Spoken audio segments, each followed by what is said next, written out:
patient and manage the consent. I click on patient enrollment, add the initials, sex, date of birth. Let's start with an adult patient.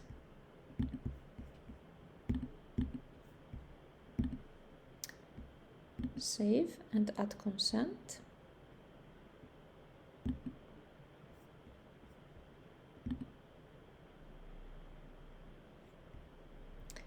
Now we can see that in consent management we have the indication of the patient STCS ID number that was just created, the age as of today.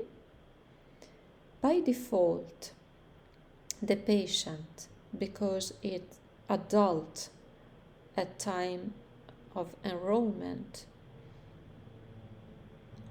is not a candidate for reconsent, but if for any reason he or she is, this can be edited. There is also a section for comment for specific cases and situations that they need to be further explained. We add the consent status, the date, the IC form, a comment, if any. At this point we save. This is, in this colored bar, we see the color associated to the consent that we just entered. Here you can see what has been entered in the consent history section. And you have also the date of consent. If, for example, now we add another consent,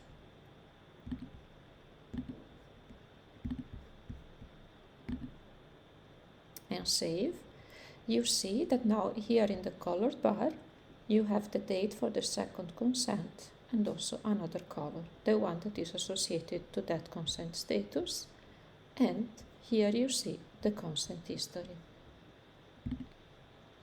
If we click on the patient, so you can see here in the consent section that actually you can edit or delete the latest entered consent. Let's say we made a mistake about the date. Okay, so here we corrected it, we see it here, we see it here.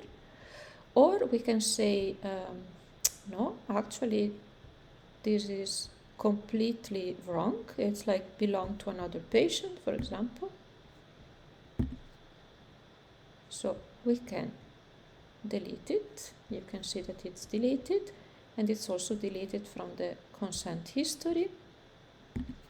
If we click on the patient ID, here we see that actually because there is only one entered consent, that it can be edited, but it cannot be deleted, because otherwise the patient actually will be then without consent. It's exactly to prevent this.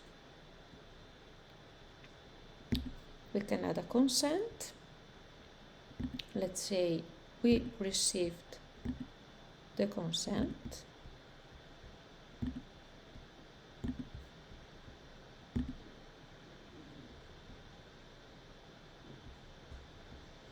We can see now here that the consent has been entered. We can see the overview. And we can continue, for example, to add the transplantation. We can see here that starting from the 6th of October this year, actually the patient gave consent.